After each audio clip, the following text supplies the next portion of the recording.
Itong matindi, mga kaistorya. Waepek po, lahat ng plano ni China na patalsikin si Pbbm sa pwesto. Barado lahat dahil kay speaker. Bakit naman ikaw ang historiador? Nasali si speaker dyan.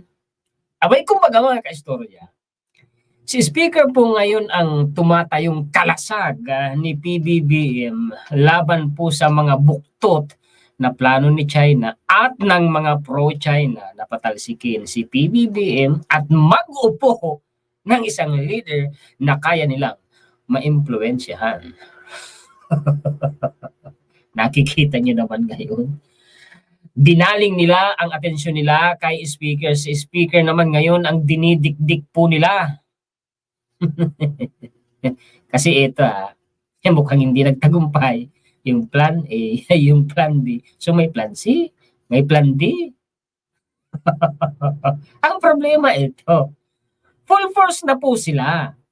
Kaya lang, sa kabila po mga kaistorya, nagtulong-tulong na sila, Waepek, hindi nila mapatalsik si PBBM. Kaya ito ginawa ng content kasi nakita ko po yung post ni Rocky. Si Rocky, maraming impormasyon na alam yan. At gagamitin kong referensya yung post niya dahil alam kong totoo yung sinasabi niya. Oo, nag-live na ako ngayon kasi bukas baka hindi pa ako makapag-live stream kasi po magiging napaka-busy ko po bukas. Ipakita ko sa inyo yung post ni Rocky. Pakita ko sa inyo. Ang ganda talaga ng punto po dito ni Rocky. Yan yon. Palakihin ko Paki-share po at paki-like. Eto. Basahin ko Kaya ako nasabing full force Kaya ako sabing nagsama-sama sila Kasi tama ang sinasabi po ni Rocky dito. Ang sabi, the DDS politicians, pundits, mga eksperto, kasi si China gumagamit ng mga eksperto and trolls are out in mass against PBBM, FLM, and SMR. Nagtulong-tulong sila. Oo, alam nyo yan, napapanood nyo po yan mga kaistorya sa social media. Talaga pong full force sila. Salamat po kaistorya na Susana Fronda. Shout out po sa inyo dyan sa Hong Kong. Talagang totoo ang sinasabi na ito ni Rocky. Nagsama-sama po talaga sila. Full force po talaga sila. May trolls talaga dyan. Meron dyan politicians. May eksperto dyan. May influencer pa nga dyan. At gagawin ko at isasama ko ngayon mga kaistorya sa live po natin na ito. Binalita ako ni ni Inquirer mga kaistorya. Binalita po nila ako dahil kay Marlica. Ay, papakita ko sa inyo. Unahin ko muna itong mga sinasabi po ni Rocky. Okay, palakihin ko ulit Paki-share po at paki-like. This pro-China, binanggit na sabi ko sa inyo Involved dito si China.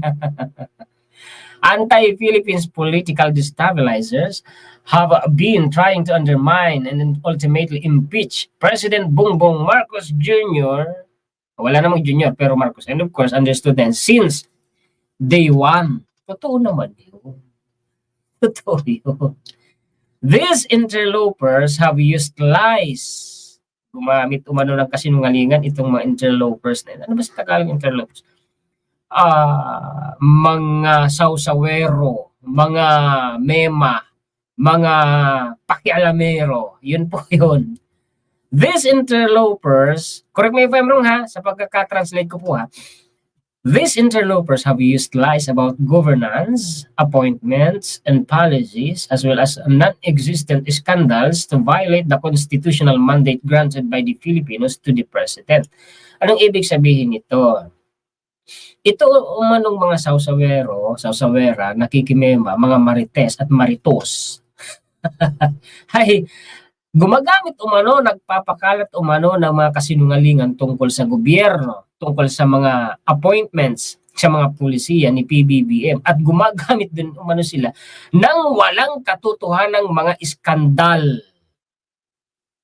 Ano naman ang tinutukoy doon? To violate the constitutional mandate granted by the Filipinos to the President because their primary purpose is no other than but to oust PBBM from his post.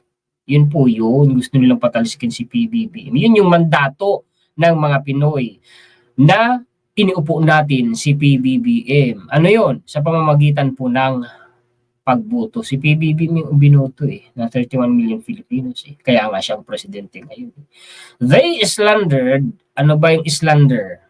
Yan yung mga paninirang puri na sagad sa buto kay First Lady Liza Marcos with a savagery that rivals Christian persecution in Roman arenas. Magaling magsulat si Rocky. Malaman. Malalim. Kung isasalin mo dito, kaya ginamit po niya yung that rivals Christian persecution in Roman arenas. Kasi talagang sagaran sa buto. Alam nyo naman yung mga persecution noon, hindi ko pwedeng banggitin kasi ako yung nakalive po sa Meta. Baka matrigger yung algo ni Meta kung babanggitin ko po yung cruel words na yon in Tagalog. Baka ako yung ma-censor ng algo ni Meta. Pero I think alam niyo na yun, mga kaistorya. Their vapid and vacuous allegations could not stand even the most rudimentary scrutinies. Anong ibig sabihin nun? Yung mga aligasyon po na pinapakalat nila, yung mga pinafabricate po nilang mga kasinungalingan, yung mga issue na pinapaputok nila, kung susumahin mo, wala namang sustansya, wala namang laman, pero magtataka ka, may mga naniniwala sa mga yun. May mga nakapag-aral na naniniwala sa mga yun. Ewan ko ba, bakit may nauuto? Itong mga ito. Now they have trained their sights on Speaker Martin Romualdez. Ngayon, si Speaker Romualdez naman ang pinag-iinitan nila. Bakit? He is the final stronghold keeping the hellish hordes of destabilizers and Chinese-owned Filipino politicians. Sa sinasabi na ito ni Rocky, may mga talagang na-infiltrate ni China ng mga Pilipinong politiko. Yun yung mga buktot na grupo ng mga destabilizers at mga politikong na-infiltrate ng China, Filipino politicians and propagandists at bay. Kaya hindi nila masugod-sugod si PBBM dahil kay Speaker Martin Romualdez. Kaya po hindi po nila mapatalsik-talsik si PBBM dahil po kay Speaker Martin Romualdez. Yun po yung sinasabi dyan ni Rocky. The Speaker stands in between the fulfillment of the President's complete term of office and the odious impeachment plans of those who are afflicted with greed and envy for a position that was never theirs. Totoo yun. Sa nakikita namin, plano talaga nilang patalsikin si PBBM through impeachment. Kaya ang pinag-iinitan nila ngayon, si Speaker, gusto nila silang nasa posisyon. Nagigets nyo yung sinasabi ni Rocky, mga kaistorya? We are at a crossroads where we must choose to support Speaker Martin Romualdez in order to protect the presidency. Kaya nga sabi ko, tulong-tulong tayo.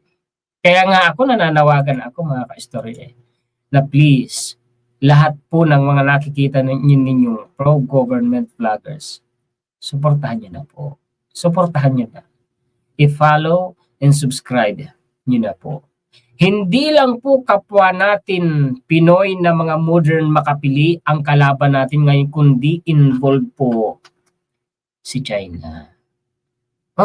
Involved si China. Why? Mamaya ipapakita ko sa inyo yung ilan pang referensya. Why? Because of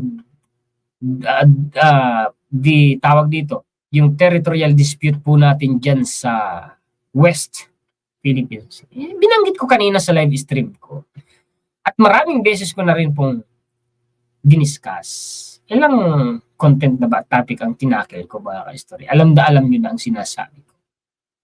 This presidency is the sovereign will of the people made manifest through the power of the ballot. Si PBBM yung binoto ng taong bayan. It is by this power that we have the right, Marcos, in Malacanang today. We will not surrender an inch of our sovereignty. Yan yung sinabi ni Pbbm. Yan yung sinabi niya po. Na hindi siya papayag kahit isang pulgada man lang ng teritoryo ng Pilipinas maagaw sa atin ng ibang bansa. Ang tinutukoy niya doon, palagay ko, China. Wala namang iba. We will fight foreign-funded propagandists. Foreign-funded propagandists. Palagay ko, ang tinutukoy dyan na foreign, na nagpupundo sa mga propagandista at mga lobbyista dito sa Pilipinas sa pamamagitan ng social media, ay ang China. Ilang beses ko na rin bang ginawan ng content yan. At ibinalita talaga yan na ginawan ko rin naman ng content. Take note ha, tandaan niyo po itong sinabi dito ni Rocky. We will fight foreign-funded propagandists and lobbyists here in social media and every theater of war they choose to attack our country. Yun pong mga propagandista at lobbyista na yon, mga kaistorya, na pinupunduhan po, malamang ng China, kung hindi ako nagkakamali, possibly ng China, sa social media, mga kaistorya, na ang inaatake ay Pilipinas. Ito po yung ginamit nating referensya sa nakaraan. Kaya nasasabi kong tandaan ninyo ito, pansinin ninyo itong sinasabi na ito ni Rocky, dahil yan din po ang ibinalita po ng mainstream media. Ginamit ko na po itong referensya, itong balita po na ito. Uulitin ko ito sa inyo ngayon para patunayan na totoo ang sinasabi ni Rocky, the diplomat. China's disinformation campaign in the Philippines. See? May disinformation campaign si China dito sa Pilipinas. Kaya tama yung sinasabi po ni Rocky dito. Attack. Tingnan ninyo, attack.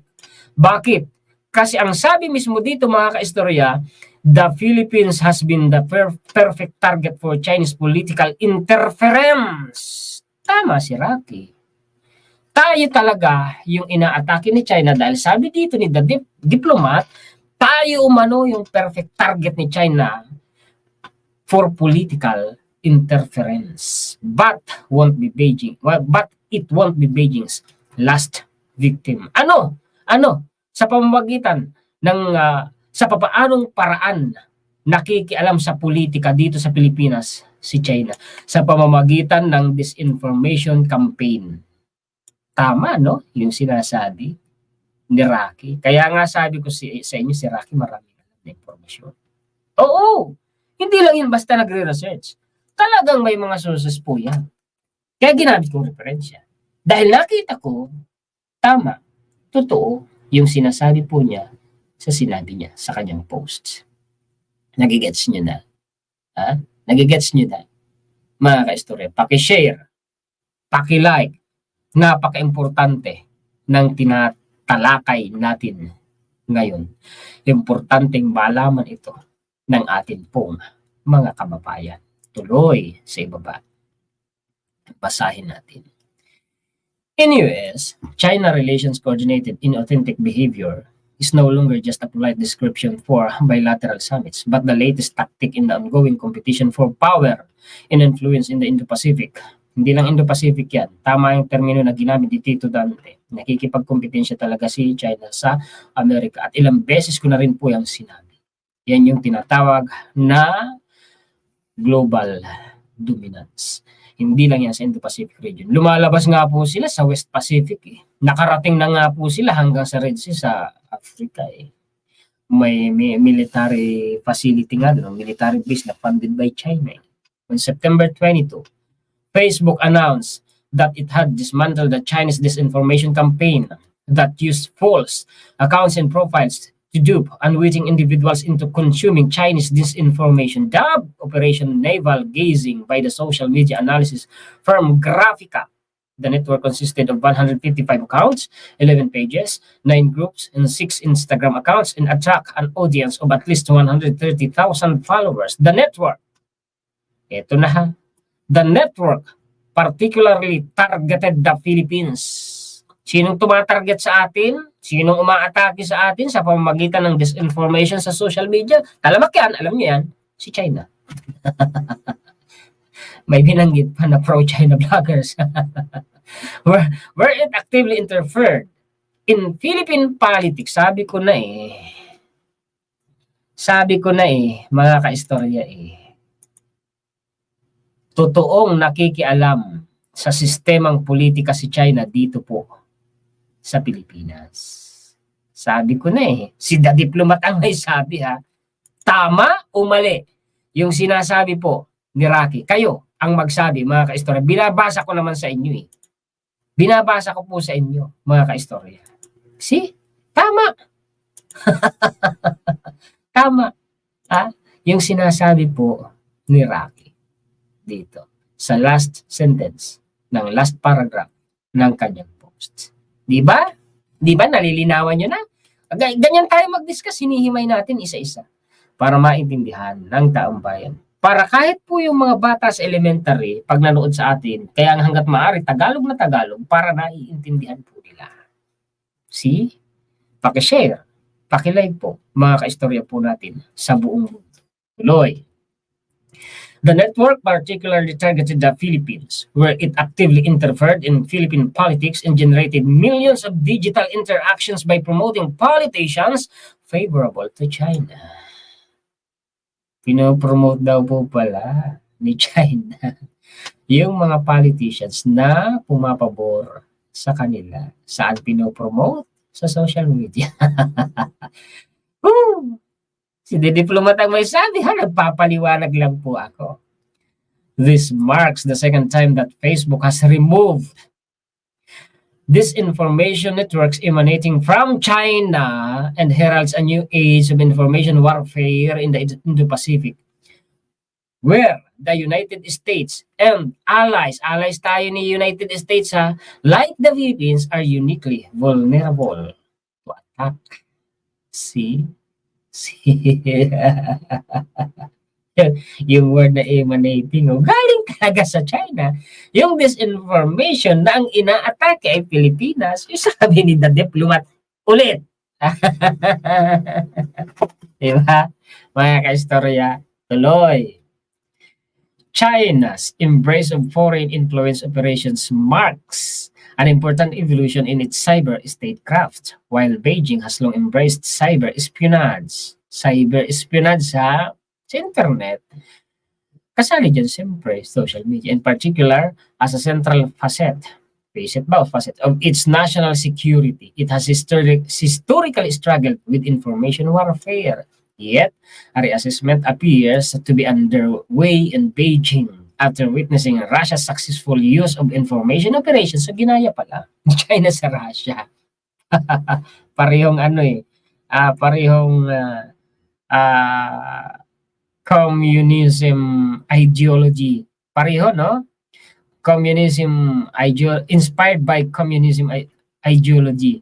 Particularly in election interference, China has made a concerted effort to learn Russian disinformation tactics. So natutunan pala nila yun sa Russia. Ginaya nila. Nung ginaya nila, ginamit nila yun laban sa Pilipinas and adapt them to its own interest.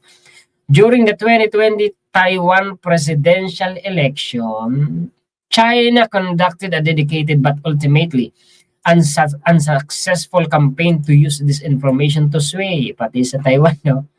Actually, ganito rin ang nangyari sa nakikialam din sila sa politika, sa sistemang politika sa Australia at saka po sa Canada. Binalita din yun ng estimate, ginawan ko din po yung dati ng content. The election and derailed the re-election campaign of President Tsai Ing-wen. China has enjoyed greater success in using information operations to rebuff criticisms of its handling of COVID-19, so on and so forth. Pag tinuloy ko pa kasi, lalayo na po tayo sa topic. May binabanggit pa po dito in particular, the networks created several Facebook portals focused on the South China Sea. Please do take note that West Philippine Sea is a part of the South China Sea that championed Chinese naval accomplishments and derided American activities. See? The Philippines provided an ideal target for China to exercise its capabilities in foreign influence operations and is uniquely susceptible to manipulations through Facebook. Kaya pala ang lala sa Facebook, no? Binanggit to. Beyond being an American ally and a strategic pivot in the Indo-Pacific, the Philippines is also the most social media addicted country in the world. Kaya pala sa social media po tayo tinatarget ni China eh. Kasi kumbaga yun ang kahinaan ng mga Pinoy. Kasi tayo pinaka-social media addicted. Talagang talagang marami pong Pinoy nasa social media ngayon. Totoo yun. Totoo yun. So, wise decision nga naman kung kikilos sila sa loob ng social media. Tama o mali yung sinasabi ni Rocky? The diplomat na po ang nagpapatotoo sa sinasabi po ni Rocky at sa mga ginagawang content ni Juan, historiador. Sharing na po tayo ha. Salamat po kay istorya ni Imelda 5. Ayan, tuloy po natin. Philippines top the world in daily usage of talaga social media. Tayo ang nangunguna sa buong mundo sa paggamit ng social media. Ganun pala yun. With Filipinos spending an average of roughly 4 hours per day on social media. Sa karaniwang Pinoy, roughly 4 hours. Sa kagaya kong influencers, mula pagkagising hanggang bago matulog at minsan nga napapanaginipan pa social media. you know ang buhay ng kagaya kong influencers sa social media Wala gano'n na talaga Tanggap ko na ang katotohanan Facebook dominates the Philippine social media landscape with 75 million active users representing 71% of the Philippines population. Ngayon kung hindi ako nagkakamali, nasa 112 million po ang populasyon ng Pilipinas. 71% daw po. 75 million active users daw po. Grabe, kaya pala talamak ang kilusan nitong mga pro-China. Vloggers? Diyan sa social media at may mga expert pa sabi ni Rocky, may mga politicians pa This fervor for Facebook is not an accident. Kung hindi accident, sinadya, pinagplanuhan talaga.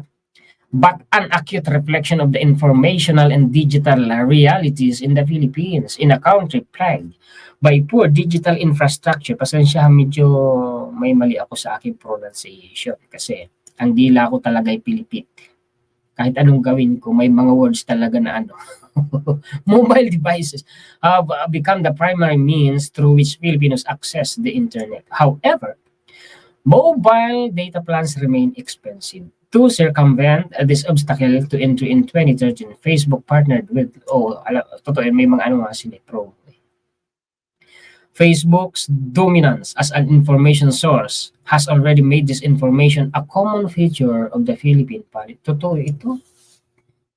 Yung talagang mga disinformation campaign, malala talaga sa Facebook. It was critical. Ang kagandaan lang naman dito, kumikilos talaga sa Facebook, di ba? Ginawa naman natin ng content yan It was critical bolstering Rodrigo Duterte's presidential campaign in 2016. So, diplomat ang may sabi hindi ako Nagbabasa lang ako, nagpapaliwanag. Ngayon, binanggit si former President Rodrigo Duterte. Since the election, this information has continued to be employed, but may ads, wait, hindi ko ini-endorse yung ads nila. Nawala naman. Since the election, this information has continued to be employed to defend Duterte's violent war on drugs, discredit critics, and undermine rival media outlets like Rappler and ABS-CBN. It is combination of social media supremacy and undermining of traditional media outlets that made the Philippines such a welcoming target for Chinese manipulation. Dahil pala yun dun pala na-realize ni China Beginning in March 2018. The Operation Naval Gazing began, creating a series of Facebook accounts, pages, and groups that explicitly targeted Philippine politics. Nagigets niyo, kahit siguro hindi ko na po Tagalogin, The pages promoted the activities of politicians seen as sympathetic to China. Sympathetic to China daw, including President Rodrigo Duterte. maging si President Rodrigo Duterte umano, ang kanyang anak na si Sara Duterte Carpio, the mayor pa noon, no, ng Davao, and Amy Marcos, the daughter of the late dictator Ferdinand Marcos, binanggit pa si Sobrate. Kahit po international media, napapansin po kayo.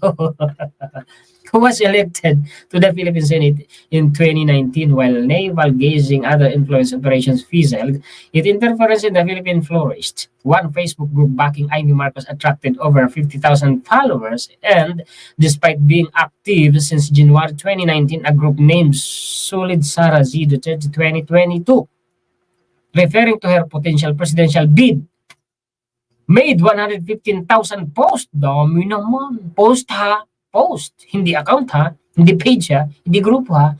Post. And generated over 9.1 million interactions. Dami. Na-monitor, no? Grabe, no? Grabe, no?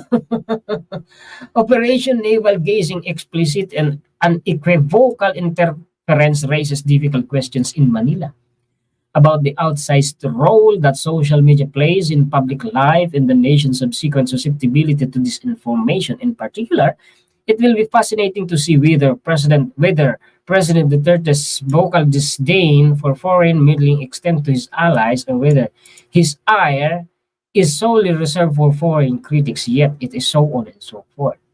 The launch of naval gazing Philippine campaign in March 2018 was not tied Philippine politics but was initiated immediately after U.S. Secretary of State Mike Pompeo reaffirmed American defense commitment to the Philippines in the South China Sea. On Facebook, the various profile page and groups not only promoted politicians aligned with China. Ito ha, mga kaistorya, politicians na naman na kumakampi sa China, but ambiguously campaign for the Philippines to realign itself with China.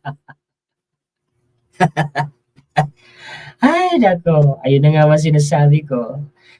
Having failed to either bully the Philippines into obedience or buy its acquiescence, acquiescence, China has now embraced political interference as a means of decoupling the Philippines from use. Kaya pala. Kaya pala. Sabi ko sa inyo asar na asar. Sakal na sakal si China sa foreign policy po ni PBBM. Naniwala na kayo sa akin. Yun ang lumalabas habang tumatagal-tag binabasa itong sinasabi ni The Diplomat. Naniwala na kayo. Sabi ko sa inyo tama yung sinasabi ni Rocky. Sabi ko sa inyo may basehan yung mga sinasabi ni Juan Historiador. Ito pa. Tignan mo. Japan today. Hindi daw po tayo tatantanan ni China dyan sa West Philippine Sea. Sabi po ng mainstream media ng Japan. China vows to keep up military pressure on Philippines as territorial dispute grows concern. Anong ibig sabihin ito? Kaya ko ito pinakita sa inyo. Kung dito, target po tayo ni China sa disinformation campaign nila, meaning mga kaistorya, nung sinabi nila na hindi nila tayo tatantanan dyan sa West Philippine Sea, di rin nila tayo tatantanan sa social media, kaya expect nila. Mas marami pa pong lilitaw na paninirang puri kay PBBM, kay First Lady, at kay Speaker Martin Romualdez. Expect nila yan. Expect nyo na yan, mga kaistorya. Hindi ko na ito basahin naipaliwanag ko na yung ginamit ko lang po kasi itong referensya dati pa, mga kaistorya. Ito pa, ibalik ko ito. Ito yung sinabi ni Senator J.B. ito. Sa eksklusibong panayam ng Strictly Confidential by Pilipinas Today, sinabi ni Senator J.B. ito, nagulat siya nang malamang may ilang Pinoy vloggers daw ang pro-China. Nasaan ang kilusan ni China for their disinformation campaign na tinatarget ang Pilipinas? Nasa social media. Kaya may mga Pinoy vloggers na pro-China na binabanggit si Senator J.B. ito. At hinala niya, binabayaran umano ito upang impluwensyahan ang publiko pabor sa China bilang bahagi ng destabilization effort laban sa gobyerno ng Pilipinas. Kaya nga sabi ko sa inyo, malamang kako, sa palagay ko, yung mga nangyayaring yan ngayon na nagsisilita ang iba't ibang issue, iisa lang ang ugat niyan, si China dyan. sa West Philippine Sea. Diba? Hello po, kumusta po kayo? Diba? Naniwala na kayo mga kaistorya? Ang hindi ko lang talaga natantiya, di ko rin sukat akalain because in these kinds of circumstances, sa ganitong mga sitwasyon, I expect that all Filipinos would rally behind. Tayo binubuli ng isang superpower, in this case ang China, dapat bilang Pilipino nagkakaisa tayo. Yes, hindi ganun, hindi nagkakaisa dahil may mga pro-China nga na Pinoy. Siyempre, Coast Guard natin, Navy, mga mangingisda, nakakainit ang ulo pag nalalaman mo yung ginagawa pangharas at pambubuli sa atin dyan sa West Philippines. Ang hindi ko natantiya, meron palang mga ilan na pro-China sila, nagulat ako doon na ito yung mga nambabash sa akin, mga vloggers, marami sila. Mga isang grupo sila, hindi lang po yan isang grupo. Anyway, siguro magkakaugnay kung iba't ibang grupo. Kaya nga sabi ko, full force, nagsama-sama eh. Mga dating aktibo, sa dating administrasyon, sino bang dating administrasyon, di ba? So, Senator JB ito may sabi. Pero, siguro, sila yung tinat ng China to help them. Kinausap, kinuntak ng China, kung ganon, ha? Base sa sinasabi ni Senator JB Eto pa. Sa interview ng Strictly Confidential by Pilipinas Today kay Senator J.B. Ejercito, nanindigan ang Vice Chairman ng Senate Committee on National Defense and Security, Peace, Unification, and Reconciliation na kahit ano pang pambabas ang matanggap nila mula sa isang vloggers na tinawag niyang pro-China.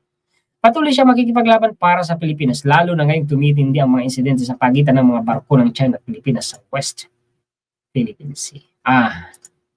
React nga kayo mga kaistorya. Sa palagay nyo, may basihan? Totoo o hindi yung sinasabi ni Rocky? Nung binasa ko ang The Diplomat at ang interview kay Senator J.V. Ejercito, ako sa pansarili ko, masasabi ko, mukhang totoo dahil may mga matitibay na basihan.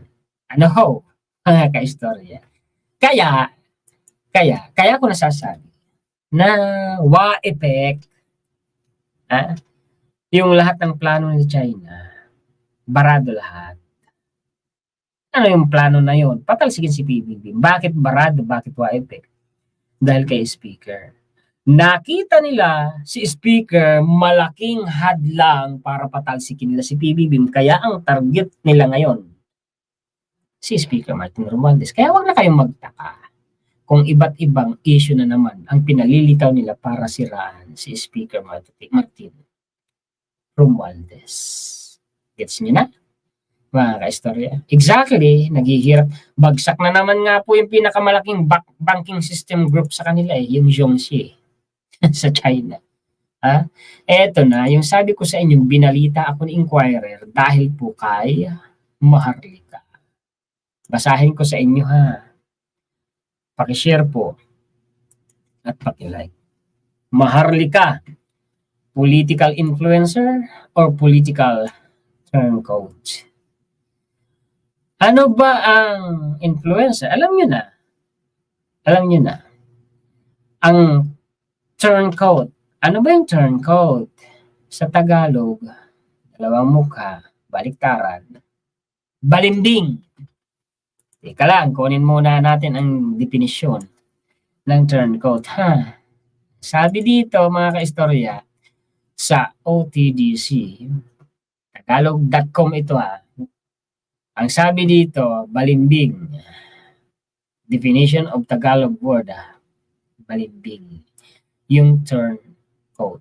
Ano po, mga kaistorya? May binanggit pa dito na traitor, turncoat, two-faced, dalawang mukha, kind of fruit. Ang malala ito. Itong sinasabi po ni vocabulary.com, turncoat. Ano sabi dito? Someone who betrays his country during a war would be called a turncoat. If you suddenly start supporting a rival sports team, you might be called a turncoat too. A turncoat is a traitor. Turncoat comes from the ancient practice of wearing a badge or pin on one's coat signifying the party of leader you supported. By turning your coat, you quite literally hid your allegiance to others, often used interchangeably with defector, and while they are similar, they are not quite the same. Turncoat is worse. It implies no possibility of any good or honest motive. A defector can at least sometimes have a neutral or even positive implication. Definitions of turncoat. Noun, a disloyal person who betrays or deserts his cause of religion or political party or friend. Synonym, apostate, deserter, rather, recreant, renegade. Yung pala yun. Balik tayo doon. Anong sabi dito? Sino ang author nito? Jake J. Madirazo. Siya po yun, ayan. No? Tuloy, sa ibaba. As with every aspect of life in today's world, the presence of social media personalities and influencers is to be expected, not to be left behind in the digital marketing races modern politics field with political influencers helping shape the contours of public discourse. Malaki talagang influensya ng influencers, lalo na mga political influencers. Na? These influential figures wield considerable power through their platforms, championing causes, shaping opinions, and ultimately guiding masses. One such figure is blogger Maharlika. Political blogger Maharlika rose to fame as pro-Marcos content creator. Well, ganito po yun ha. Ang katotohanan kasi alam naman po ng lahat na si Maharlika ay DDS. Hindi po talaga siya pro-Marcos. Kaya lang po siya nasabing naging pro-Marcos kasi nga po nagtambalan po ang Sara Duterte at PBM last presidential election. Kaya siya kumampi din kay PBBM. Pero ang totoo alam naman ng lahat na DDS vlogger po talaga yan. Ano po? Tuloy sa ibaba. An active YouTuber present on both Facebook and X, Maharlika started to gain popularity during the 2022 national election, so on and so forth. Wag pa na ano. Bye-bye. Ito sa baba tayo. She was jubilant when her chosen pair won and was even seen celebrating the BBM Sara campaign headquarters in Mandaluyong City after the election results were released. And then, with a flick of a wrist, she wins. Biglang nagbago. Bakit? Bakit? Ang manggit dito. Maharlika, once the pro-Marcos content creator, is now one of the most rabid voices against the president, his family, in administration. With one live stream after another, this blogger commentates and laments on her wrong decision to support. Yung sinasabi niya nabudol daw po siya. Nabudol daw po siya. Mamaya shoutout ko po kayo lahat. Ano po, pagkataas ko po mag-discuss. But it seems the past never forgets. As trending now on social media is a video of Maharlika seemingly sent to First Lady Liza Araneta Marcos. In the video, the blogger referred to herself as First Lady's friend. Sabi niya, ay kaibigan siya ni First Lady, who always supports the government. She proceeded to cheerily greet the president. Yan, binati niya si president. And the three sons, Merry Christmas, ended the video saying, I love you and thank you to the First Lady.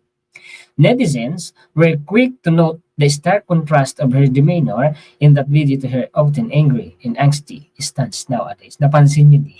Yung biglang pagbabago niya at yung ugali niya.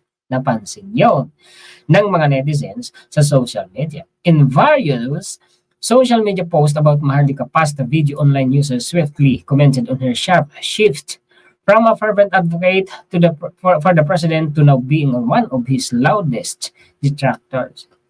In a TikTok user, Mr. Roby, si Mr. Roby, ito po yan, ipakita ko sa inyo. Yan, may 907.1k followers na po siya. Ha? Okay, balik po tayo. Urge his audience to judge for themselves the content of the viral video. Comments on his TikTok mostly question the abrupt change in nature of Maharlika, with some netizens saying she reminds them of former friends they had. Ito na, dito ako binanggit ni Inquirer. Anong sabi?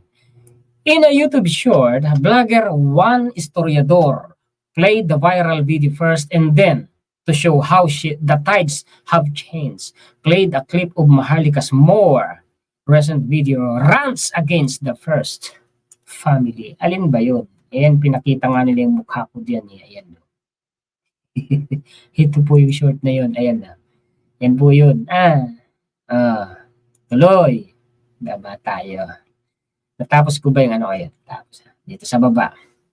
In a Facebook post by blogger Palerista TV, ang atin pong katintugon, he claimed that the reason for Maharlika's sudden reversal is that she asked for a position in the Philippine Embassy in the United States of America and was not given one. Maharlika resigned in Los Angeles, California. Ano yun? Nagtampo, sumama ang loob dahil hindi napagbigyan, nabigo. Ito yun si Palerista Palerista TV. I would agree that everyone is free to change their mind as it is after all fundamental to human nature. However, I also believe that political influencers should be held to a high degree of scrutiny due to the considerable impact of their words and actions on captive audiences. Yan nga yung sinasabi na kaistorya. Ng isang influencer, dapat responsable siya, ideal siya sa kanyang mga sinasabi, mga aktwasyon sa social media. Kasi kaya nga siya influencers eh. Ano mang kanyang sinasabi at ginagawa na i-impluensyahan niya yung kanyang mga manonood. Ganun yung sinasabi niya. Mabanggit ko lang, isa na dyan yung paggamit ng freedom of opinion o yung freedom of opinion and expression o yung freedom of speech. Dapat maging responsable, huwag abusuhin, huwag gamitin sa masama. Di ba yan yung sinasabi ko sa inyo lagi, mga kaistorya? Pakishare po at pakilike. Sama-sama tayong ihatid po sa ating mga kababayan ang katotohanan. Ano po?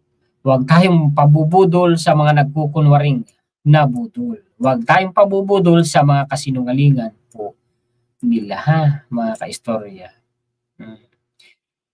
Shout out po sa mga nasa Amerika, sa mga nasa Canada, sa mga nasa Europe, sa mga nasa Middle East, dyan po sa Egypt, dyan po sa Malaysia, sa Cambodia, sa Thailand, sa Laos, sa Vietnam, sa Hong Kong. Wait, bakit ang aking camera nagluloko? Anong nangyayari? Sa Hong Kong, shout out po sa inyo dyan. Dyan sa Brunei, sa Taiwan, sa Singapore, sa New Zealand, sa Australia, sa Japan, sa South Korea, sa Guam, sa Hawaii, sa Alaska, sa Russia, sa China, shout out po sa inyong lahat, mga kaistorya ha. Pakishare po at pakilike, mga kaistorya. Sabi ko sa inyo, okay, basta-basta maniniwala. Wag kayong basta-basta pabubudol sa mga kasinungalingan ng mga nagkukunwaring nabudol. Umano sila dahil sila ang nambubudol ng mga kasinungalingan nila. Binubudol po nila ang taong bayan sa mga kasinungalingan po nila. Ha? Mga kaistorya. Okay. Sabi ko sa inyo, malamang kako, sa palagay ko, lahat ng mga nangyayari ngayon, mga nagsisilitaw ang issue ngayon, may kinalaman dyan si China. Diba? Yung sinasabi ng mainstream media na binabalita disinformation campaign, ang perfect target, ang Pilipinas, sabi ng senador, si Senator J.V. Ejercito, at sabi po ni Commodore J. Tariela, wait, bakit nagagano ng aking may mga pro-China talaga. Ano po? Bakit nagagano? Hindi ko alam kung anong problema dito. Ako kasi ay nakadami battery. Ano nangyayari ito? Why? Oh my goodness. Shout out po. Ayan, watching here. Brooks, Alberta, Canada. Ayan po. Salamat po ha. Salamat po sa inyo. Pakishare at pakilike. Ito ay kaalaman na dapat malaman ng taong bayan.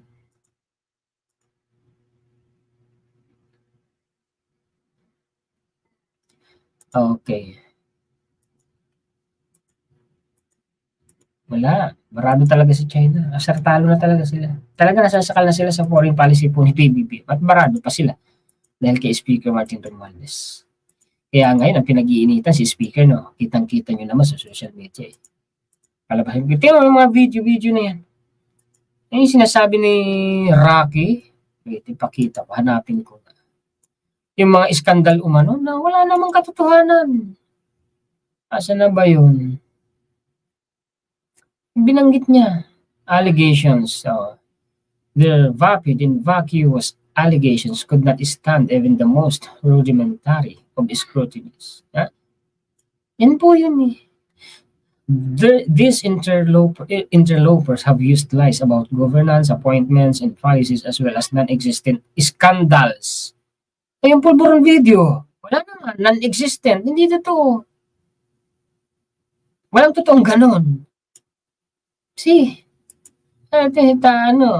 Bilib ako dito kay Rocky pag nagsulat, malalim, malaman eh. Asa na ba yung ano? Ayan.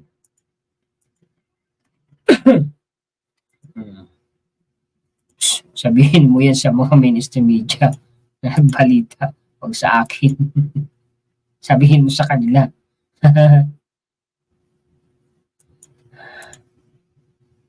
See? Na-realize nyo na, no? Na-realize nyo na? Yes, exactly.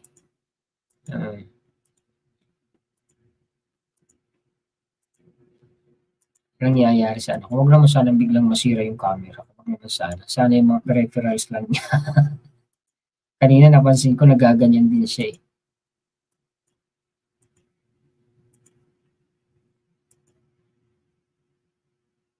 Ewan. Pasensya na po, hindi pa ako tumatagay talaga. Pasensya na po. Los Angeles, California. Shoutout po sa inyo dyan. Ano po? Yan, si kaistorya na Kaloyal Kualas G. Morse.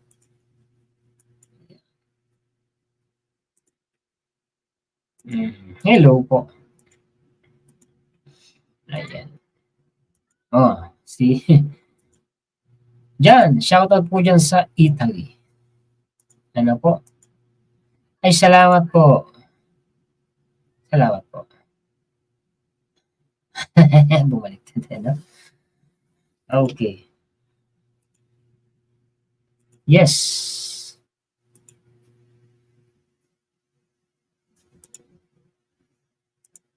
Hello po, good evening po.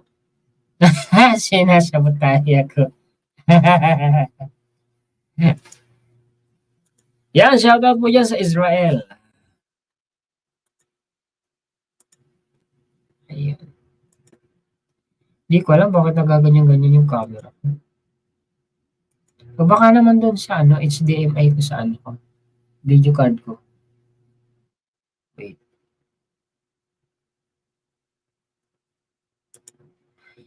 Shoutout po dyan sa California.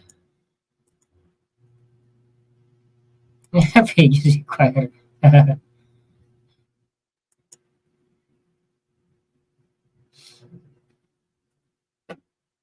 Ano daw?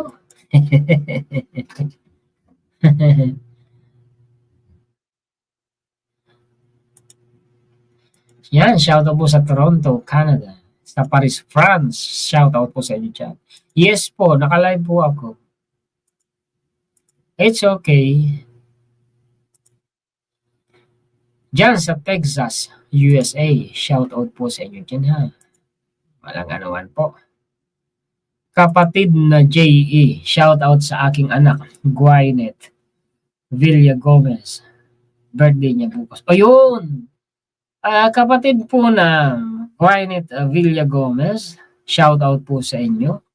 Advance happy birthday. Ang wish ko para sa iyo ay mas matatag na pananampalataya, magandang kinabukasan sa gabay ng Ama, nakaloob ng Ama, mabuting kalusugan at tagumpay sa buhay. Kumuha ka po ng tungkulin. Ano po? Okay, salamat po ha. Paki-share po at paki-like. Hanggang dito na lamang mga ka-story. Ano po? So pipindutin ko na ang end stream. Shoutout po sa mga sulit ka-istorya din natin sa Pilipinas. And of course, shoutout po sa mga sulit ka-istorya natin sa buong mundo. Mabuhay po kayong lahat. Ano po, mga ka-istorya. Pagpalain po tayo lahat. Muli, ako po si Juan, historiador, ang tagakwento ng totoong istorya ng kasaysayan na nagmamalasakit sa kapwa ko Pilipino at nagmamahal sa bayan. Ito ang bansang Pilipinas. Okay lang po.